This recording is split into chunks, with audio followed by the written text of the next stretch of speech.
Crash test executing in 3, 2, 1.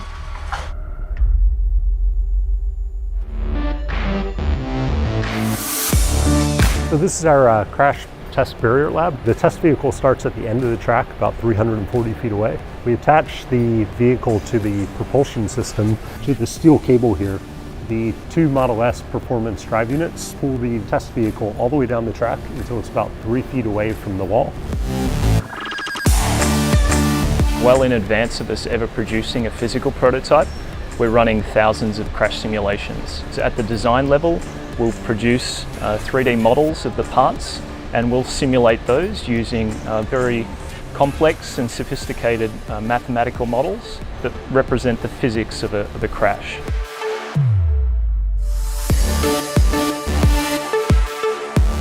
One unique passive safety feature in the Model 3 is its specially designed front passenger airbag, which helps protect the occupant in oblique crashes where they might come in contact with the interior. Safety is a top priority, so I think that's really encouraging when you see feedback from people that have got into serious crashes and they give you that feedback that you've saved their lives or the lives of their loved ones. It is a really great feeling and shows that the work that we're doing is worthwhile.